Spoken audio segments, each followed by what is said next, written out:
I'm Melissa Chartrand. I'm here with Jim Hurley, who is founder and managing director of Cape Cod Can. It's so nice to have you back here. Well, thank you. I'm delighted to be back after about a year. About a year, Jim. Yeah, we were talking when the organization was first getting going, and you were looking for that nonprofit status. And That's correct.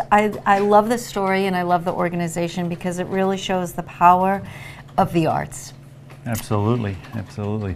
We have been in existence about a year and a half now, and said we were looking for sponsorship. VSA Massachusetts is our fiscal sponsor, which allows us to act as a 501c3 charitable organization and take donations and go for grants and all of that. And VSA is the state organization on arts and disabilities, and actually part of a larger organization founded by Jean Kennedy Smith, sister of JFK.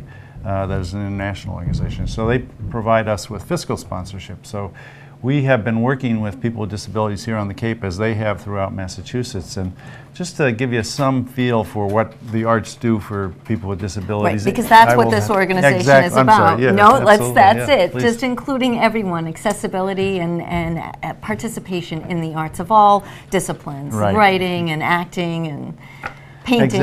Exactly. We say we're dedicated to providing opportunities for people with disabilities on the Cape to actively participate in the literary, visual, and performing arts. And that's what we're trying to do. And you sure are doing it well. Thanks. Tell you a few things that we've been doing since we last spoke. I think when we met about a year ago, or when we talked about a year ago, we were getting ready for our Broadway and Beyond show, which was a musical review last January at Cotuit Center for the Arts. And it was a wonderful success, more than any of us could have ever anticipated. The reception by the audience was phenomenal. We had scheduled 2 performances, one Saturday night and one Sunday afternoon. Those both sold out. So we opened our one and only dress rehearsal on Friday night to the public at half price, and that sold out as well. Right. And we just got marvelous responses. Cotuit Center for the Arts, in one of their publications, said it was the most inspiring production they've ever produced. We've got just phenomenal reviews from everybody who was there, so it was marvelous. I think because no one really knew what to expect. Right. I think Including you yourself, us. including the organizers, Yeah. Just as you say, it's so magical and inspiring for not only those that are performing, but for those that have the opportunity to watch. Well, that's exactly right. I guess the thing we're proudest of is over the last year we've had a number of different activities that have provided opportunities for 200 to 300 people to be involved, people with disabilities. But just as important is expose the crowds and the audience and the general public to the wonderful talents and capabilities of these people, and to what a valuable part of our community they are. So, absolutely. Yeah. So you had the show, and I know another show is scheduled again. Yep, we have Cotuit. We're going back to Cotuit Center for the Arts. We've been invited back in May of this year, so we're going to try and avoid some of the snow, which fortunately we missed last year, and those kind of things. We're going to be there May 16th, 17th, and 18th, and where last year's show had sort of a Broadway theme, this one has sort of a Hollywood theme, but it will be a musical review based around sort of a storyline that holds it together, and we're calling that Waiting for Oscar. Oh, so great. That'll be a great show. Come see it. And then you've run other programs, The Beatles at Riverview, is that? Yeah, that was a one-night show where we engaged a local talent, Tom Kelly, who is a local performer here on the Cape. And we actually had 2 shows, one in the afternoon for the Riverview students and one in the evening for the Cape Cod Can folks.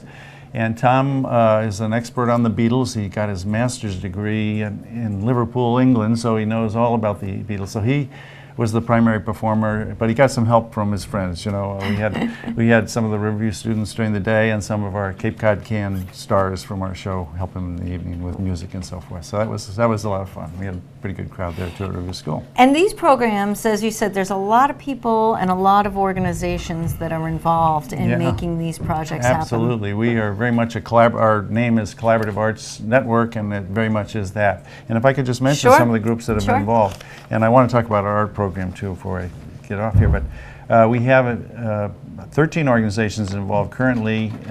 Brain Injury Association of Massachusetts, Capabilities, both their Hyannis and Eastham facility. Cape Organization of the Rights of the Disabled, which is CORD, Community Support Associates, Esprit Partnership for Independence, Habilitation Assistance Corporation, Life, Living Independently Forever, both their Hyannis and Mashpee campuses, Independence Farm, Palomon House, Planet Network, Riverview School. And we're talking to a couple others too. Right, who are I'm sure currently that interested. list will keep yeah, growing. I hope so. Yeah. And I know that our viewers can write online. You have a great website, capecodcan.org, which has all the information on your mission, your vision, all the different programs and opportunities to support the organization. That's absolutely right. And on the website as well as there's a program that I did want to talk about as well, which is Art for Everyone. Tell me a little bit about that. I'm thrilled with that because that's an ongoing program. We currently have 12 different organizations, over 100 students on a weekly basis having art instructions by local Cape artists.